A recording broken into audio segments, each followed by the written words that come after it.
Et cette parole a été prononcée par celui qui est immortel. Celui qui est mortel s'appelle Jésus-Christ Nazareth. Il est le seul. Le jour où le président de la France osera proclamer cette parole, il va fuir le palais d'Élysée. Le jour où le président des États-Unis va proclamer cette parole, il va fuir la Maison Blanche. Yes. Mais Jésus est le seul à proclamer cette parole. Venez à moi, vous tous qui êtes fatigués et chargés. Prenez mon joug quand il est léger et moi, je vous donnerai du repos. Je la reçois et voilà, ça me donne encore plus de force pour avancer, pour ne pas me décourager. Mais la personne qui nous regarde, qui ne connaît pas les seigneurs, cette personne-là qui sait que, effectivement, le pasteur, c'est un homme comme tous les autres hommes, mais il n'y a que Dieu qui est parfait. Dieu n'a pas de limite, mon frère, ma sœur. Alors, je viens te dire aujourd'hui, ne te décourage pas à cause des comportements des apôtres, à cause des comportements des prophètes, à cause des comportements des pasteurs, des évangélistes, des prédicateurs, des prédicatrices, à cause des comportements des chantres. La Bible dit, l'évêque doit être irréprochable, mari d'une seule femme. Donc, du coup, la personne qui regarde là, qui ne connaît pas les seigneurs, lui, il prend son pasteur pour modèle. Donc, quand il est en train de voir toutes ces histoires-là, moi, je vais faire plus que l'autre, vous voyez que ça peut vraiment beaucoup décourager. Mais la chose la plus importante, sois comme David. Amen. Toi, ton problème, c'est d'avancer. Yes. Ton problème, ce n'est pas de regarder le roi seul. Yes. Le roi, il était là et le peuple était bloqué. Il ne pouvait pas avancer parce que le roi lui-même, il avait peur de Goliath. Alors aujourd'hui, tout ce que les pasteurs font sur la terre des vivants, les apôtres, les prophètes, les évangélistes, je suis pasteur, nous sommes des humains. On est limité. Mon âme bénit l'Éternel et n'oublie aucun de ses bienfaits. One Gospel chez vous à la maison, One Gospel. Alléluia.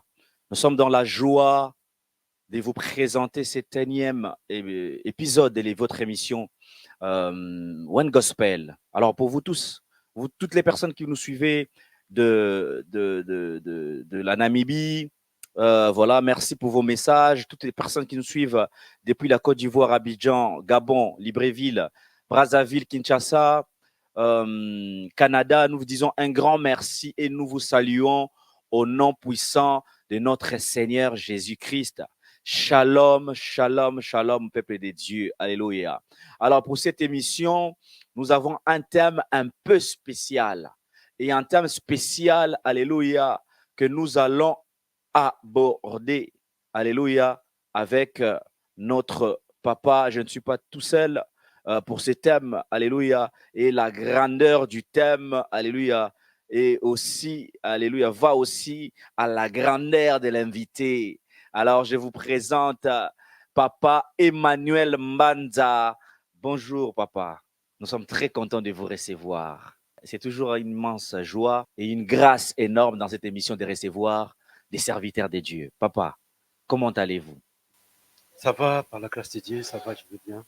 Parfait. Et l'Église? L'Église aussi va L'Église se porte très bien. Oui, ça va, par la grâce de Dieu. Bon, nous voulons commencer au début. Pour ceux qui ne vous connaissent pas, ceux qui sont en train de nous regarder ici, qui se posent des questions, Papa Emmanuel Mbanza, qui êtes-vous? Vous êtes serviteur des dieux, vous êtes chantre, vous êtes prophète, vous êtes... voilà. Quel est votre ministère? D'accord, ok, merci pour la question. Je suis pasteur.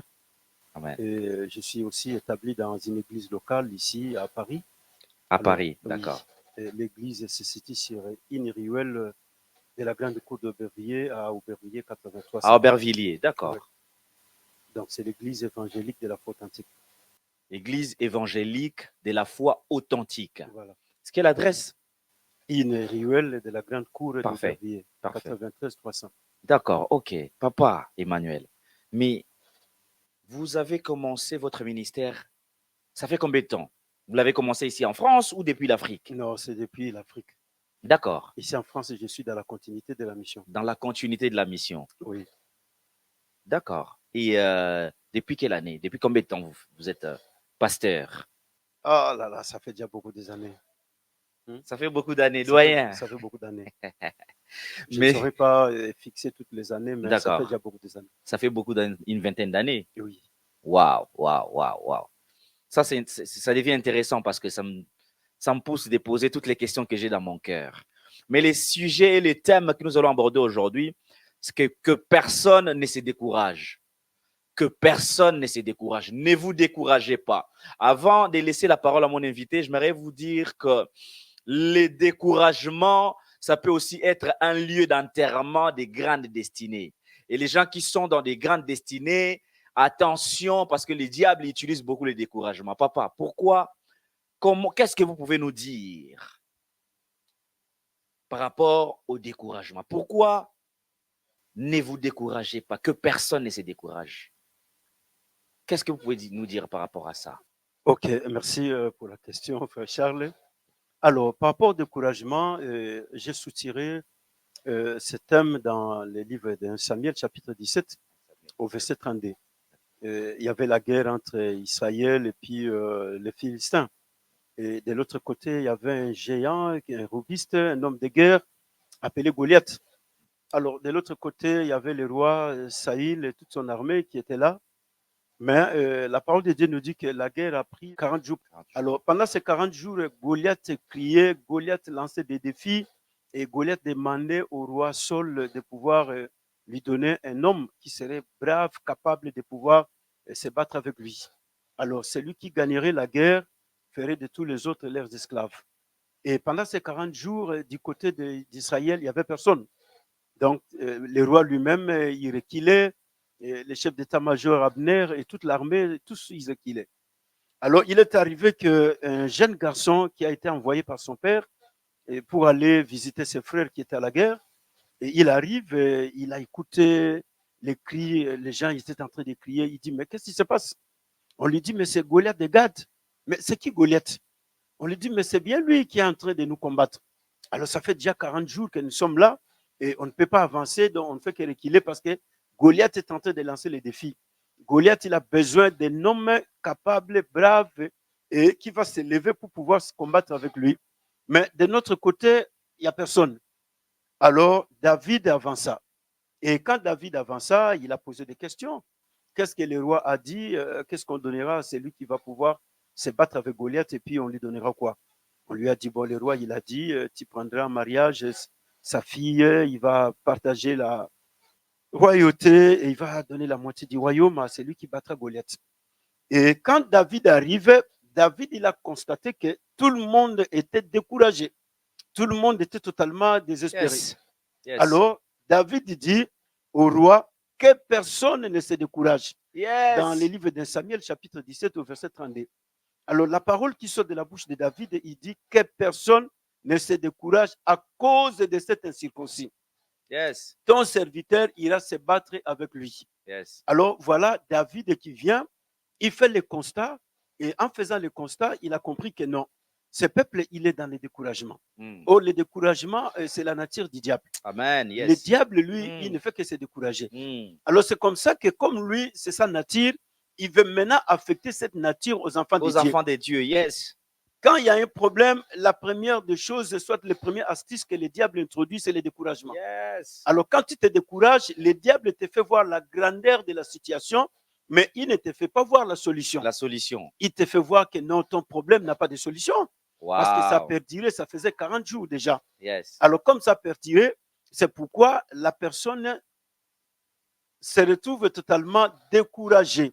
Alors, quand la personne est plongée dans le découragement, comme tu viens de le dire, donc il y a un risque très dangereux qui est que la personne enterre sa vie, enterre sa destinée, enterre toute son espérance, et il ne peut pas avancer parce qu'il est plongé dans le découragement.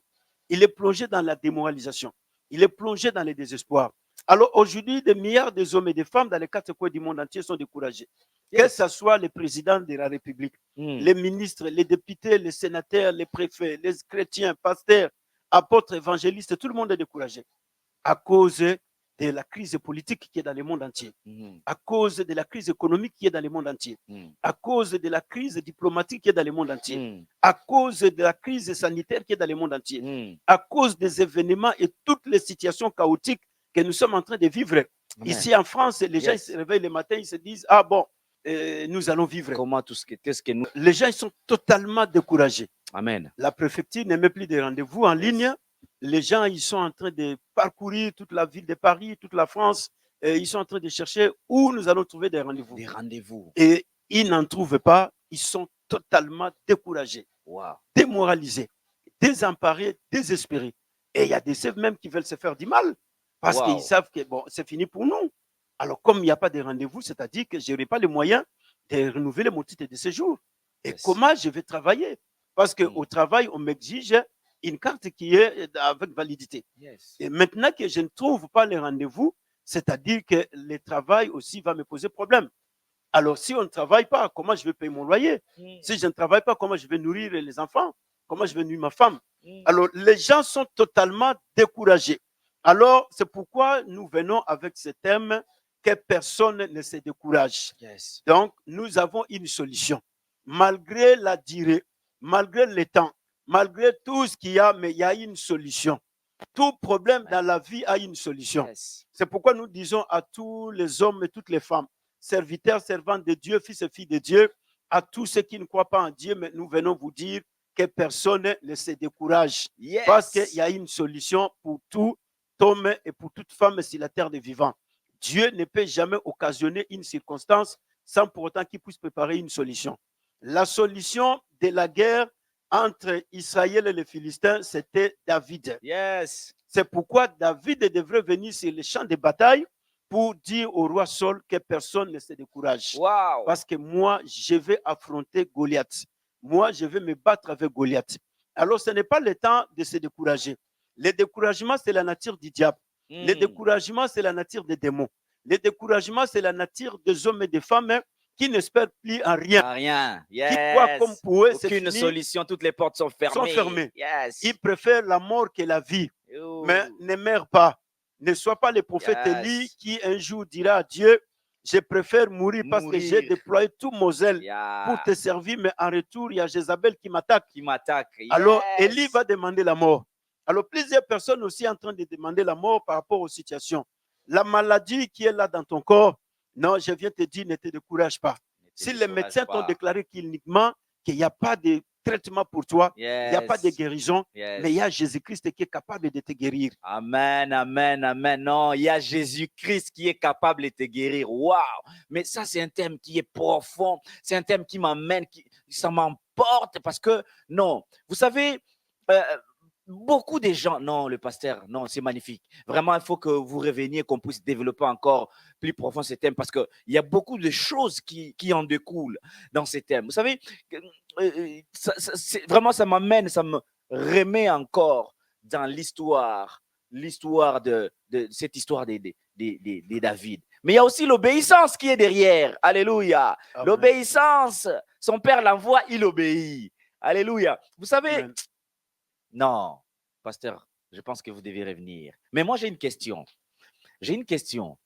Pour ceux qui nous suivent, les découragements, vous parlez des découragements, mais j'ai vraiment une question, moi, qui, aujourd'hui, c'est dans le rang professionnel, hein, tout dans le domaine professionnel.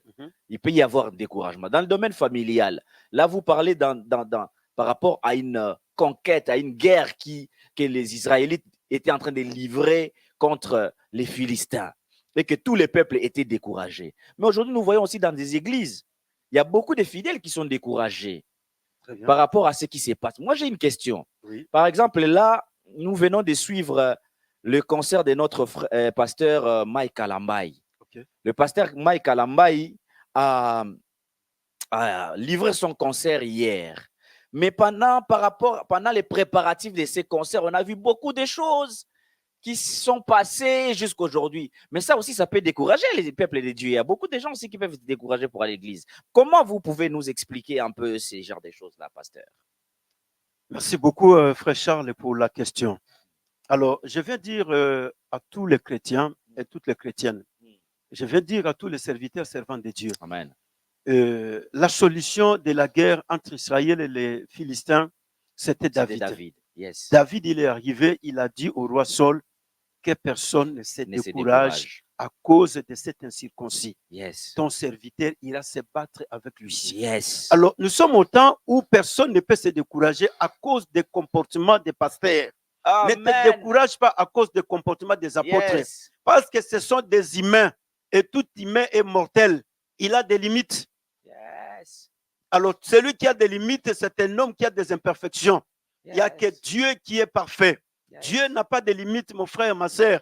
Alors, je viens te dire aujourd'hui, Ne te décourage pas à cause des comportements des apôtres, à cause Yes. des comportements des prophètes, Mm. à cause des comportements des pasteurs, Mm. des évangélistes, des prédicateurs, des prédicatrices, à cause des comportements des chantres. Mais la chose la plus importante, sois comme David. Amen. Toi, ton problème, c'est d'avancer. Yes. Ton problème, ce n'est pas de regarder le roi seul. Yes. Le roi, il était là et le peuple était bloqué. Il ne Yes. pouvait pas avancer parce que le roi lui-même, il avait peur de Goliath. Mm. Alors aujourd'hui, tout ce que les pasteurs font sur la terre des vivants, les apôtres, les prophètes, les évangélistes, je suis pasteur, nous sommes des humains. On est limités. Alors comme nous sommes limités, je viens te dire, ne sois pas découragé à cause de tout ce que les pasteurs et tout ce que nous sommes en train de faire. Mais mets ta foi en Dieu. Amen. Mets ton espérance Amen. en Dieu. Amen. David, il a dit quoi? Le Dieu qui m'a délivré de la bouche de l'ours et de Alléluia. la patte du lion Alléluia. va me délivrer de la main de cet incirconcis. Papa, moi, vous m'avez déjà convaincu. Hein. Moi, il n'y a pas de problème. Moi, je suis enseigné. Les enseignements que vous êtes en train de donner là, ça entre comme vraiment de l'eau, ça s'assoit. Il n'y a pas de problème.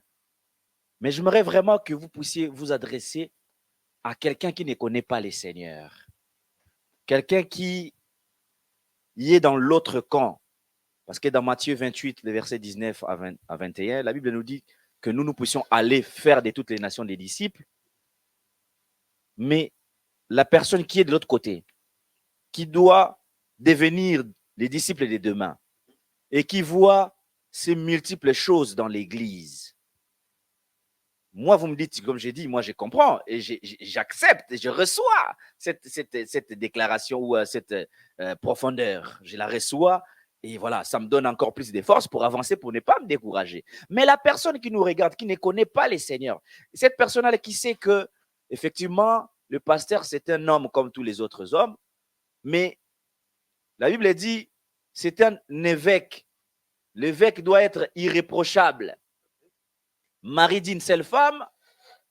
Hein, vous savez, donc, du coup, la personne qui regarde là, qui ne connaît pas les seigneurs, si vous lui dites de continuer de marcher avec les seigneurs, lui, il prend son pasteur pour modèle. Okay. Donc, quand il est en train de voir toutes ces histoires-là, moi, je vais faire le plein plus que l'autre, vous voyez que ça peut vraiment beaucoup décourager.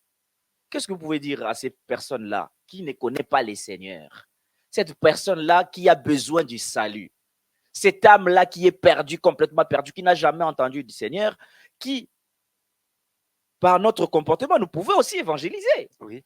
Par notre façon de parler, nous pouvons évangéliser aussi. Très bien. Je pense que vous, avec l'expérience que vous avez, moi, je me fais tout petit à côté de vous, mais j'ai juste besoin que vous puissiez parler à cette personne. Parce que quand il voit les comportements comme ça, quelqu'un qui veut faire quelque chose pour honorer Dieu comme ça, qui se base sur un plan, sur... ça peut décourager. Moi, je reste dans Christ. Hein. Je le répète encore 15 fois, mais je suis désolé. Qu'est-ce que vous pouvez dire à cette personne-là, pasteur? Alors, mon frère, ma sœur, toi qui n'as pas encore accepté Jésus-Christ comme Seigneur et Sauveur de ta vie, et tu veux mettre un pas aujourd'hui, tu veux vraiment ouvrir ton cœur pour que le Seigneur entre en toi. Mais quelque part, tu vois qu'il y a un obstacle. Tu vois qu'il y a quelque chose qui est en train de te bloquer. Et ce qui te bloque, c'est quoi? C'est le caractère, les comportements des pasteurs, des apôtres, des prophètes, des archibishops, des évêques. Et ce comportement-là est en train de te bloquer. Mais je viens te dire aujourd'hui que le mal n'a pas commencé aujourd'hui. Le mal a commencé donc depuis... vous cautionnez les mal? Non? On avance. D'accord, ok. Le mal n'a pas commencé aujourd'hui. Le mal a commencé depuis le jour où le ciel a reçu le trouble. C'est-à-dire que le mal n'a pas commencé dans les jardins. Le diable n'a pas commencé le désordre dans les jardins. Il a commencé le désordre au ciel. Il a commencé à bousculer Dieu au ciel. C'est pourquoi l'apôtre parole de Dieu dit, le jour où Dieu a retrouvé l'iniquité dans le diable qui n'était pas diable à cette époque, il était Lucifer, mais Dieu retrouve l'iniquité en lui. Et quand Dieu a retrouvé l'iniquité en lui, la parole de Dieu dit que Dieu l'a précipité sur la terre. Et quand il est venu sur la terre, sachant qu'il a été chassé de la gloire de Dieu, il a été chassé du lix où il vivait là au ciel. Et lui, il a compris que moi, il y a quelqu'un qui va me remplacer. Celui qui va me remplacer, c'est l'homme. L'homme qui est fait à l'image, à la ressemblance de Dieu. Amen. Alors, je dois faire quoi? Je dois aussi faire par tous les moyens pour priver l'homme de ne pas aussi continuer à bénéficier de tous ces privilèges-là. Alors, il a introduit le mal dans l'homme. Yes. Et le mal a commencé, A commencé. et le mal continue. Et Ok. le mal continuera. D'accord. C'est pourquoi nous voyons, quand nous allons bien méditer la parole de Dieu, nous avons toujours deux personnes. Et les deux personnes, nous avons Caïn et nous avons Abel. Yes. Nous avons Isaac et nous avons Ismaël. Yes. Nous avons David et nous avons Saul. Yes. Nous avons Pierre et nous avons Judas. Yes. Alors, toutes ces deux personnes, ce sont des personnalités prophétiques. Les jours où nous allons revenir, on va décortiquer. On est impatient, papa. Ces deux personnes-là, pourquoi Dieu il a mis ces deux personnes dans la vie? Alors, si Dieu mettait que les biens, c'est-à-dire que le monde n'aurait pas besoin de Dieu. Man. Mais il fallait qu'il y ait le mal pour que nous, les humains, nous aurions besoin de Dieu. Yes. Alors, ce mal ne viendra pas du ciel, mais le mal sera fait par nous, les humains, qui sommes sur la terre. C'est pourquoi vous voyez qu'il y a des pasteurs qui font le mal. Il y a les apôtres, il y a des prophètes, il y a des évangélistes, il y a des frères et sœurs, il y a des chantres, il y a des papas, il y a des mamans qui font le mal. Il y a des présidents, il y a des députés, des sénateurs, et tout le monde, ils sont en train de faire du mal. Mais dans tout ça, il y a des personnes qui reconnaissent le mal. C'est pourquoi j'ai parlé de Saul et de David. Yes. David, c'est un homme qui reconnaît que Dieu péchait contre Dieu. Et qu'est-ce qu'il fait? Il retourne rapidement, il se répand de son Il mal se répand. pour ne pas Exactement. continuer à blesser les gens qui sont derrière lui. Yes. Mais Saul est cette personne qui a fait le mal, mais qui refuse de reconnaître son mal. Pierre est cette personne qui a renié Jésus 3 fois. Mais il reconnaît que j'ai renié le roi, j'ai renié le sauveur, j'ai renié le Messie. Mais qu'est-ce qu'il fait? Il retourne et il va pleurer, il demande pardon. Et Dieu lui pardonne. Mais Judas est cette personne qui ne reconnaît pas le mal. Judas est cette personne qui se tient, il se dit non, je n'ai rien fait du mal, je n'ai blessé personne. Alors, à la fin, qu'est-ce qu'il fait? Judas va se suicider lui-même. Il va mourir avant même que Jésus puisse mourir sur la croix. Amen. Alors, c'est pourquoi je dis à tous nos frères et sœurs, toi qui veux donner ta vie au Seigneur Jésus-Christ, Yes. viens, donne ta vie au Seigneur Jésus-Christ. Dieu fera par tous les moyens qu'il mette un pierre dans ton chemin. Yes. Dieu ne mettra pas Judas dans ton chemin. Dieu ne mettra pas Caïn dans ton chemin. Dieu mettra un Abel dans ton chemin. Dieu ne mettra pas un Saul dans ton chemin. Dieu mettra un David dans ton chemin Yes. qui te ramènera à comprendre que non, Dieu est amour. Yes. Et comme Dieu est amour, donc tu ne vas pas vivre selon les comportements, les caractères des gens sur la terre, mais tu vas vivre selon l'amour de Dieu. L'amour de Dieu. C'est lui Yes. qui t'a aimé, qui t'aime et qui t'aimera pour toujours. Amen. C'est pourquoi aucun caractère de pasteur ne t'empêche à entrer dans le royaume de Dieu. Tu Alléluia. as besoin de Jésus-Christ, donne ta vie à Jésus-Christ. Yes. Il a dit, je suis à la porte et je frappe. Yes. C'est lui qui ouvrira, j'entrerai. Yes. Je souperai avec lui. Yes. Jésus-Christ veut souper avec toi. Qu'aucun pasteur ne te forme la porte du salut. Yes. Que le caractère des apôtres, des prophètes, des évangélistes ne te ferme pas la porte du salut. Yes. Je le répète, nous sommes des êtres humains et mortels, Yes. limités.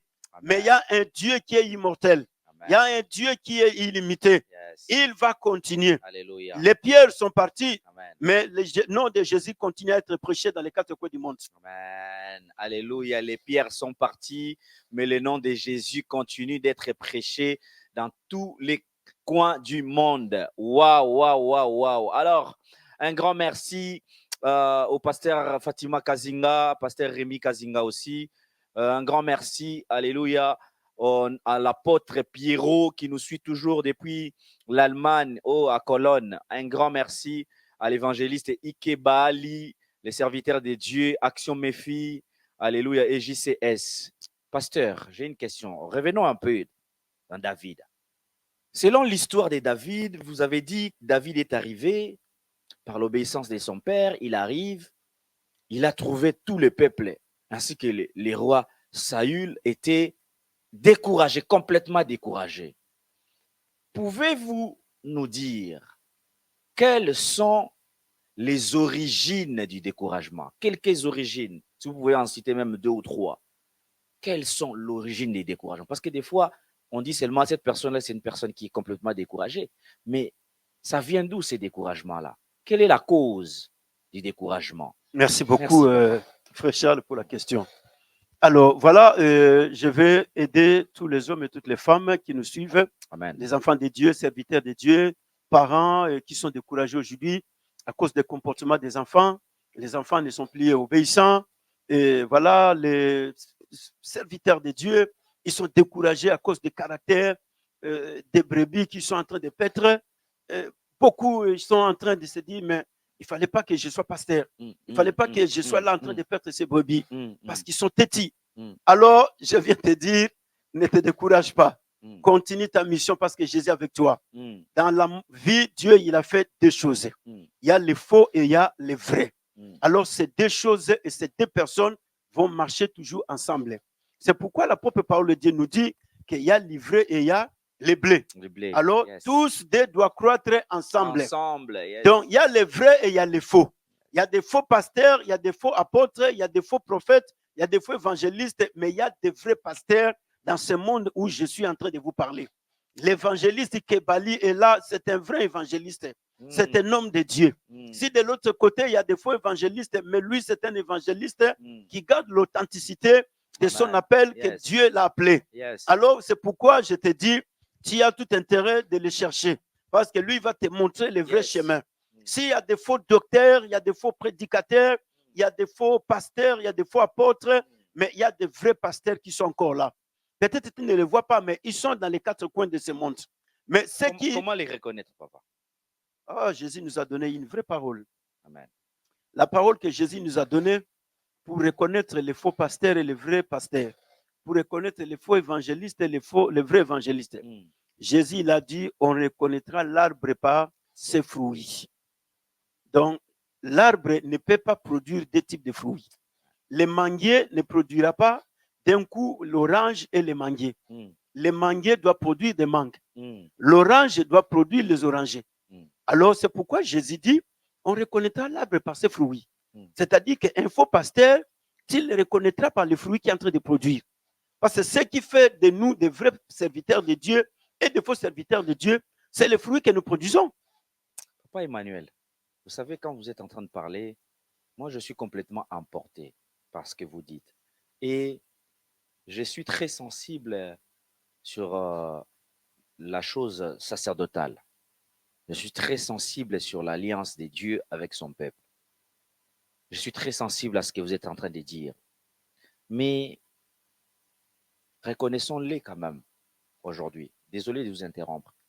J'aimerais, comme je vous ai reçu, papa, avec l'expérience que vous avez, qu'on puisse toucher une grande majorité des gens qui nous suivent.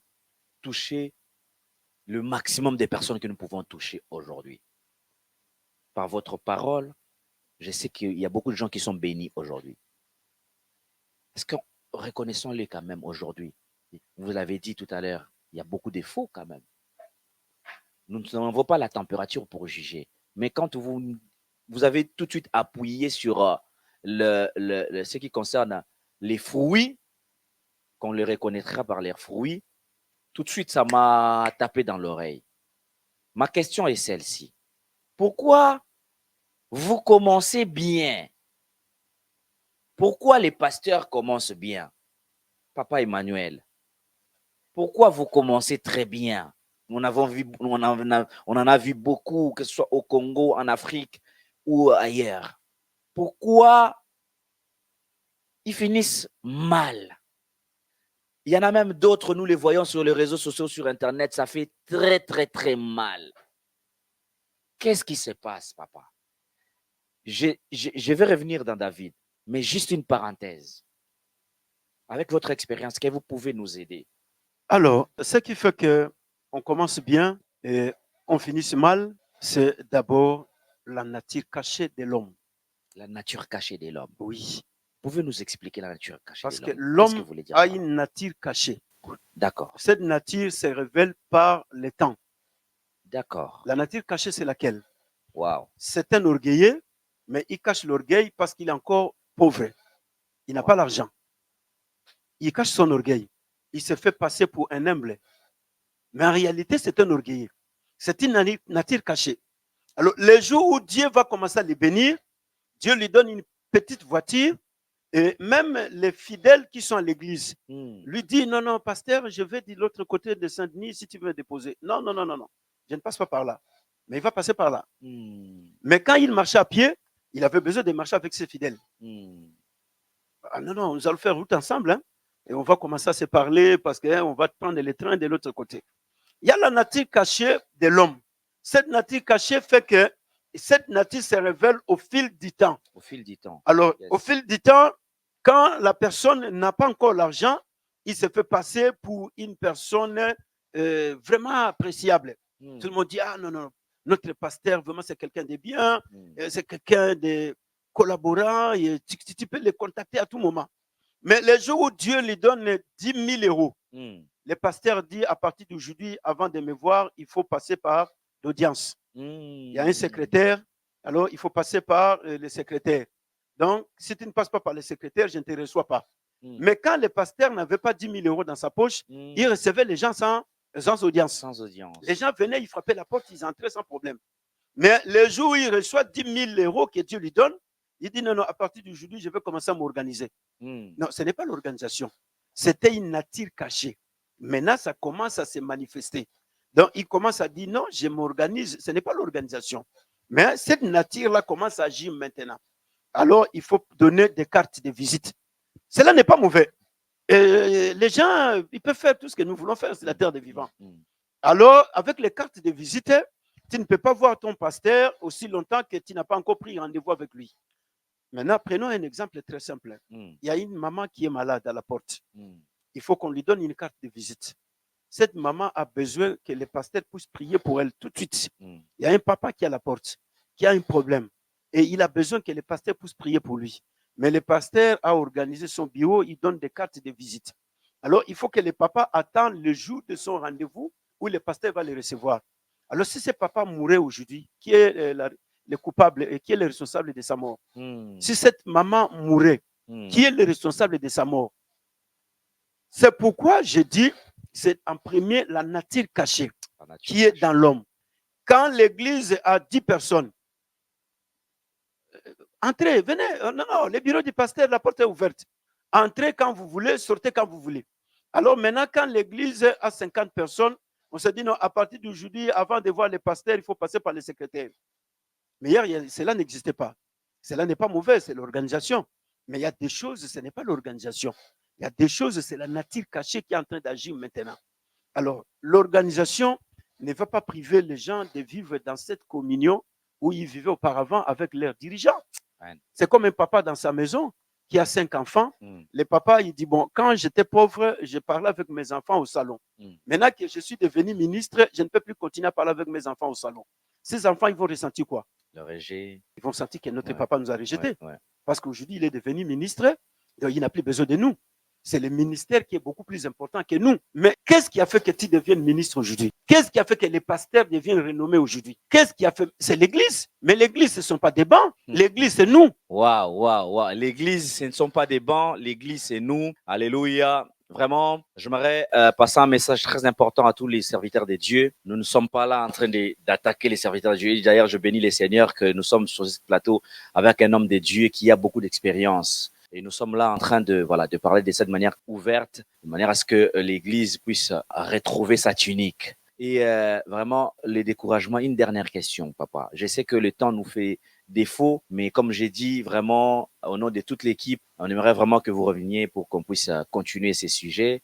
Avant de finir, papa, avant de vous donner la parole finale, dites-nous, pour quelqu'un, vous l'avez déjà dit, mais j'aimerais vraiment que vous puissiez le répéter un tout petit peu avant de finir cette émission parce que c'est très important. Quelqu'un qui est par terre, entièrement découragé, qui n'a pas seulement besoin de sa famille ou des gens qui sont autour de lui pour l'encourager, parce que David n'avait presque personne qui l'encourageait dans son découragement et dans le découragement, les chaos qui était en Israël. Cette personne-là, quels sont les éléments qui peuvent l'aider à tenir bon pendant ce moment de découragement? Alors, gloire à Dieu, je vais retourner un peu en arrière pour 2-3 secondes. Je réponds à la première question que tu m'as posée tout à l'heure. Quels sont les éléments qui sont à l'origine du découragement? Alors, plusieurs personnes ont des éléments qui sont très, très, très différents. Ça dit que pour les chrétiens qui ont accepté Jésus comme Seigneur et Sauveur de leur vie, qui ont déjà expérimenté l'amour de Dieu dans leur vie,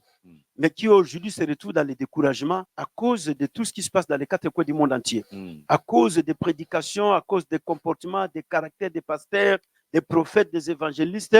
Alors, la base première, soit le premier élément que je vais soutirer, c'est l'apostasie. Quand les gens tombent dans l'apostasie est l'élément moteur du découragement. Yes. Alors, le deuxième élément du découragement, c'est l'incrédulité. Quand les gens tombent dans l'incrédulité et ils ne croient plus en Dieu, Saul fut le premier roi d'Israël. C'est lui qui devrait remporter la victoire pour libérer le peuple. Mais il était devenu incrédule. Et l'incrédulité de Saul ne lui permettait pas d'affronter Goliath.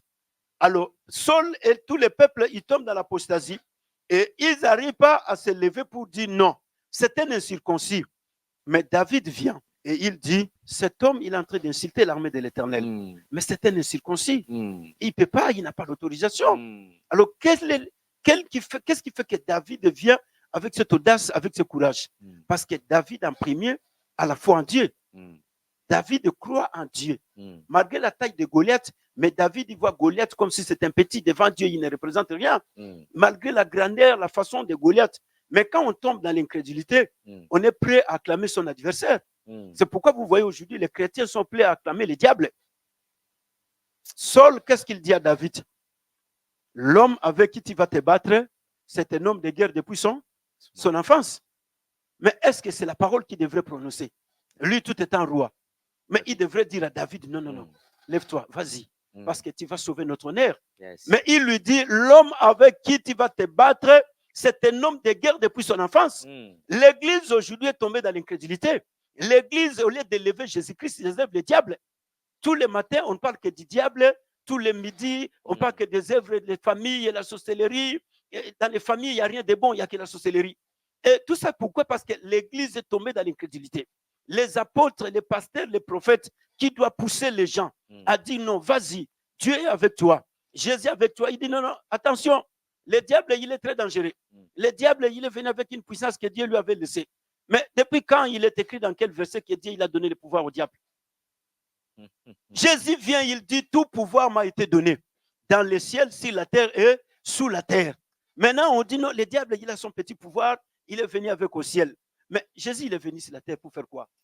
Amen. Jésus est venu faire quoi sur la terre? Papa, vraiment, je vous renvoie l'invitation pour la prochaine fois. Vraiment, un dernier mot pour les enfants de Dieu. Je suis vraiment triste de finir comme ça, de clôturer comme ça, mais je sais que nous allons nous fixer un nouveau rendez-vous parce que les peuples de Dieu doivent entendre, ils doivent écouter tout ce que le Seigneur a mis en vous et que cette bénédiction puisse toucher des multitudes, alléluia, sur cette terre. Quel est un dernier mot? Est-ce qu'il y a une invitation? Il y a un programme à l'église?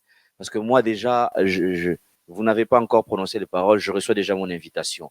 Alors, pour les gens qui nous suivent, est-ce que vous pouvez leur dire quelque chose? Il y a un programme à l'église, il y a une invitation quelconque, voilà, pour les prochains jours. Merci, papa. Alors, pour tous les hommes et pour toutes les femmes qui nous suivent, je vous dis, il y a une parole. Et cette parole a été prononcée par celui qui est immortel. Yes. Celui qui est mortel s'appelle Jésus-Christ Nazareth. Il est le seul. Le jour où le président de la France osera proclamer cette parole, il va fuir le palais d'Élysée. Le jour où le président des États-Unis va proclamer cette parole, il va fuir la Maison Blanche. Yes. Mais Jésus est le seul à proclamer cette parole. Venez à moi, vous tous qui êtes fatigués et chargés. Prenez mon joug quand il est léger et moi, je vous donnerai du repos. Yes. Revenez à Jésus-Christ, toi qui es découragé, toi qui es abattu, toi qui es démoralisé, toi qui es paralysé, toi dont les médecins t'ont déclaré déjà mort. Reviens à Jésus-Christ, c'est parce que Jésus, il te guérit maintenant. Toi qui es mort, Jésus-Christ te ressuscite maintenant. Toi qui es totalement paralysé par l'histoire de la vie, les problèmes de la vie, Jésus-Christ est la seule solution. Même si la préfecture ne donne pas de rendez-vous, mais Jésus-Christ est la solution. Yes. Jésus-Christ est la providence divine de Dieu. La maladie, les échecs, la stérilité, tous les problèmes qui t'ont découragé, la solution s'appelle Jésus-Christ de Nazareth. Yes. Lève-toi et continue ta marche. Jésus a un miracle à opérer dans ta vie. Jésus a une grâce à déverser dans ta vie. Yes. Jésus a une bénédiction à t'accorder. Amen. Que le Dieu de la parole vous bénisse richement. Que Dieu relève les vaillants héros. Que Amen. Dieu vous donne la force de continuer la marche. Amen. Et voilà la dernière parole que je vous dis. Que Dieu vous bénisse richement. Yes. Que Dieu bénisse l'évangéliste et Kebali Yes. qui nous a accordé cette Yes. opportunité. Dieu bénisse mon frère Charles. Merci, Que Papa Dieu bénisse Emmanuel, je les hommes de reçois. Dieu qui sont là. Je reçois Dieu nos bénisse présents. notre sœur et Alléluia. que Dieu bénisse toutes les familles, l'église dans les quatre coins du monde entier. Que Amen. Dieu vous bénisse. Amen. Nous sommes dans l'église évangélique de la Faute Antique qui est située sur une ruelle de la grande cour d'Aubervilliers, 93 300 à Aubervilliers. Et nous nous réunissons tous les mardis de 18h à 20h et tous les dimanches de 14h à 18h. Donc, Amen. pour l'instant, il n'y a pas un programme spécial, mais nous avons Amen. des cultes et voilà ce que nous avons comme programme. Waouh, waouh, waouh, waouh, waouh, waouh. Venez à moi, Matthieu 11, 28, la Bible dit, venez à moi, vous tous qui êtes fatigués et chargés, ne vous découragez pas. Mon âme bénit l'Éternel et n'oublie aucun de ses bienfaits. Merci pour votre fidélité et merci de nous avoir suivis. Vraiment, que le Seigneur vous bénisse. Vraiment, shalom. Waouh, waouh, waouh, waouh, waouh, waouh, waouh, waouh. Papa, bis encore. Waouh. Que le Seigneur vous bénisse. Merci, merci Canada, merci Côte d'Ivoire, merci Congo. Ciao, ciao, ciao, ciao, ciao. À bientôt.